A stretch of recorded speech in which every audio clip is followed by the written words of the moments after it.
I also ask unanimous consent to display a replica of a wheel loader that is produced in North Dakota. Without objection. Thank you, Mr. President.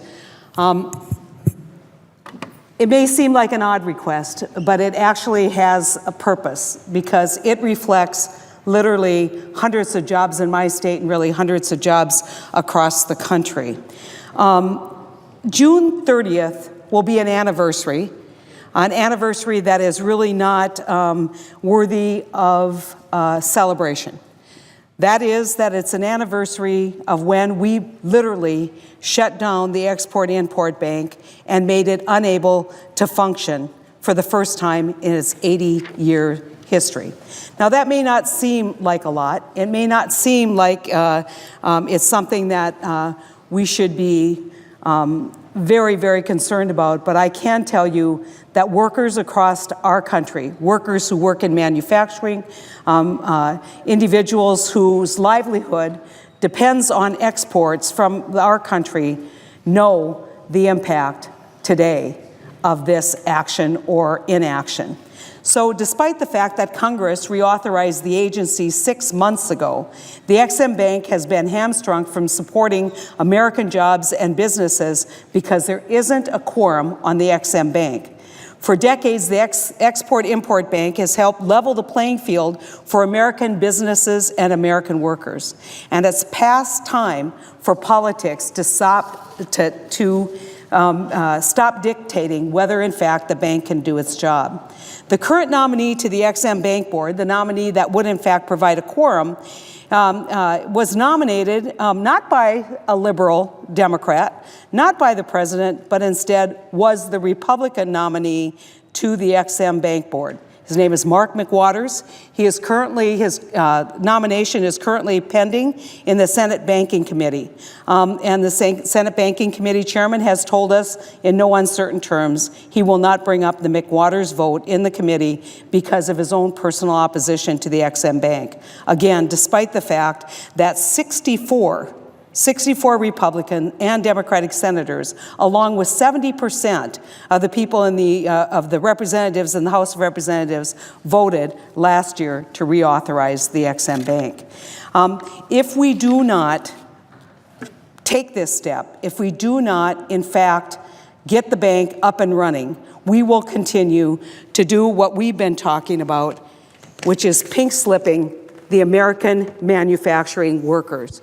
So we're here today to recommend that this body take action so that no more workers, no more manufacturing, hardworking Americans are prevented from doing their job and are given pink slips and laid off.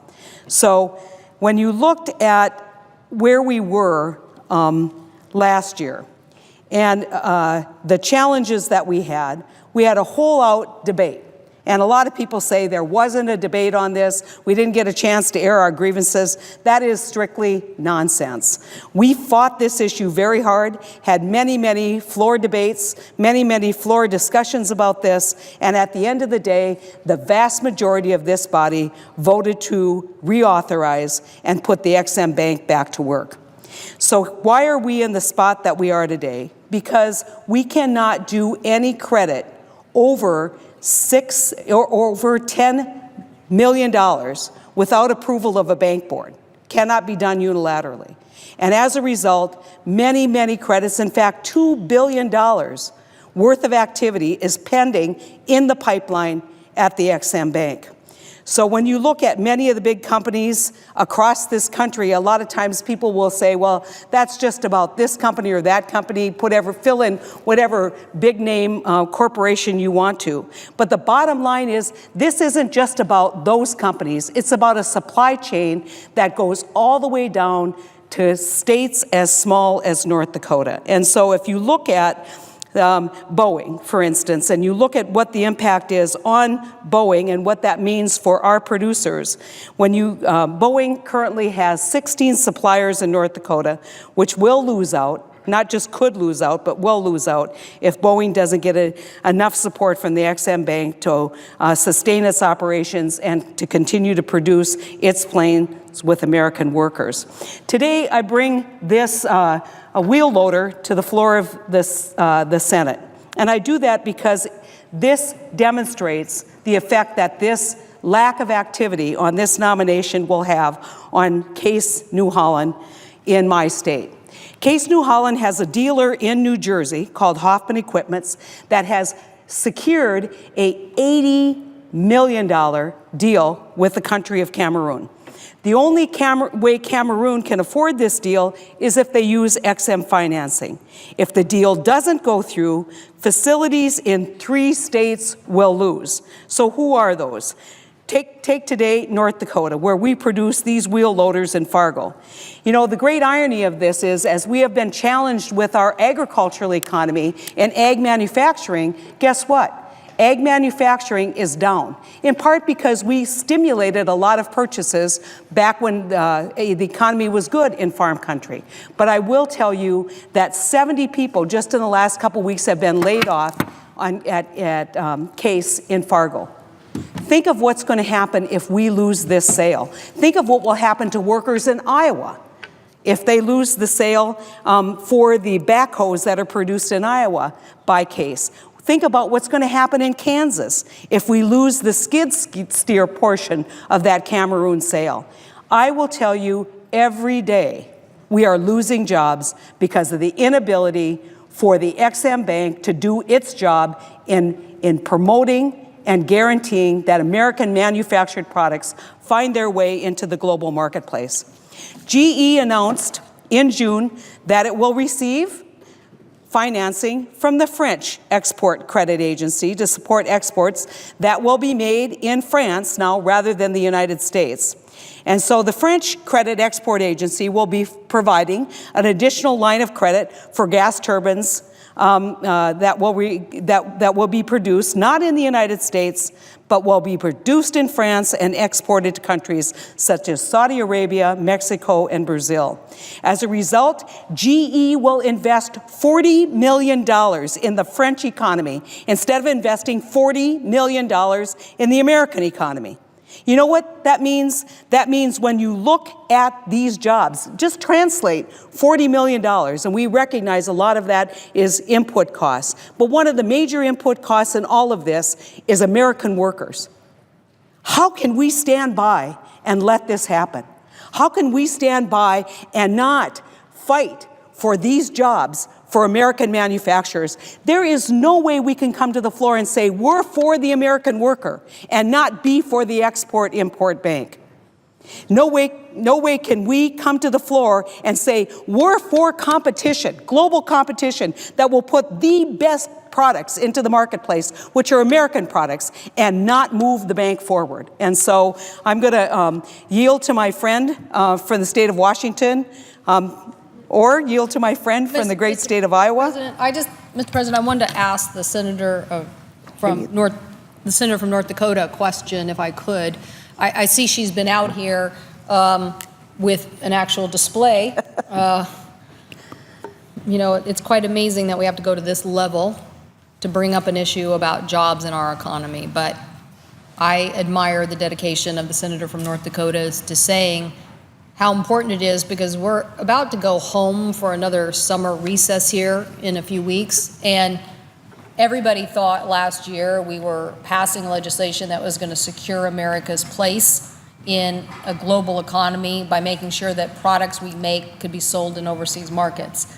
So the secret is, though, that there are now 30 transactions worth more than $20 billion that aren't getting done simply because one senator refuses to let a nominee out of a committee. So one senator is holding up the sale of that replica of a product that you have on your desk. They're holding up the sale of airplanes. They're holding up the sale of other products, all because they don't want to have a functioning board. So we're here to ask our colleagues on the other side of the aisle to help us break this logjam so that we can sell export products. But I was curious to ask the senator from North Dakota because you were mentioning how these transactions are happening now. That is, that people are deciding to move. I think I just, for the record, want to submit a New York Times article that was called "A Single Senator Stymies the Export-Import Bank."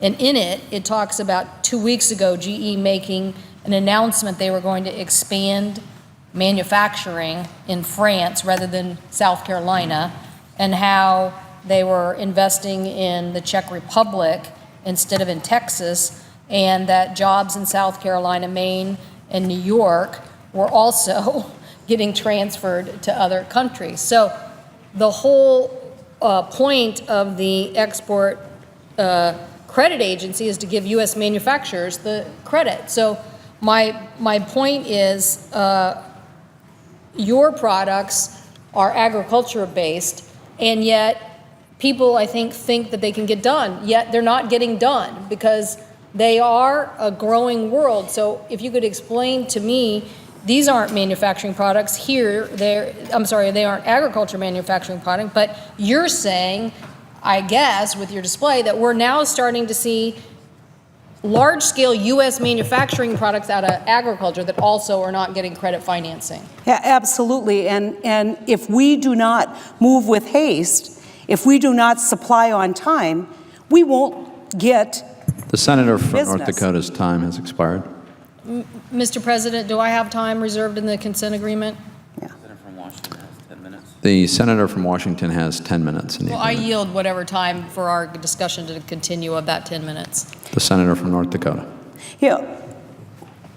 Why I think it's absolutely critically important to make this point, not just about what we produce, but who produces it, is because at the end of the day, 95% of all potential consumers in America do not live in this country. And America still remains the best and most treasured producer of quality equipment, construction equipment in the world. These are jobs that have helped my manufacturing sector that is dependent on agriculture, which has huge challenges right now. So if you can't produce tractors that farmers are going to buy, we can produce construction equipment that everyone can buy to build infrastructure in their countries. And so a narrow view even in this Congress, 67 senators voted to open up the Export-Import Bank. Over 70% of the House of Representatives said, this is nonsense, let's open up the Export-Import Bank. But yet we're unable to do it because credits over $10 million cannot be moved forward without the approval of a bank board, and a bank board can't operate without a quorum. That's the bottom line. Mr. President, if I could ask the senator from North Dakota just one more question, because I know I want to make sure she continues to make her points, and I know we have a colleague that's also waiting, but aren't we here right now today to ask our colleagues that when we come back after July 4th, that we have 2 weeks, let's dedicate ourselves.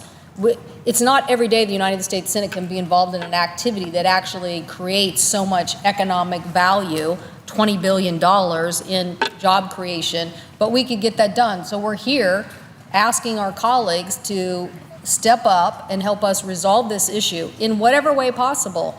You don't want to let a nominee out of committee because you made a promise to somebody. Fine, let's put language somewhere in a product that's moving. We can look at the FAA bill, we can look at anything. But to go home for the recess all the way through these August months, leaving those farmers without the economic closure to a deal that's been inked, a sale that's been made, to jobs that have been created, all because you won't let somebody have an operating majority on a board, seems like a very drastic step. So is that why you're here, to ask our colleagues to step up to the plate and help us resolve this before the July 15th recess? Thank you, Senator Cantwell. That's exactly why I'm here, but I'm also here to ask our colleagues to be empathetic, to actually think about what that would feel like if you were employed in a gas turbine a business in one of the Carolinas, and that business went to France because we couldn't figure out how to open up the bank. How would you feel? And that's why I think it's so important to not reflect just on our trade deficit and just on the imperative of building our manufacturing base and our export base, which if that's not enough economic argument for you, let's look at the micro argument. Let's look at what's happening to American families because we aren't getting our job done here. And so I've said it before, I don't go to bed worrying about the executives at GE or Boeing, because guess what? They have options. And they're already exercising those options, and those options are to move to Canada. Those options are to move to France. That American worker, guess what? They're not moving to France to take those jobs. That American worker is getting a pink slip, and that's wrong. That's wrong in so many ways. And so thank you, Senator Cantwell, for your steadfast and absolute commitment to opening up the bank. I think everybody should have a moment of personal reflection, not just on the economics of this, but on the impact that this is having on so many, literally thousands of American families.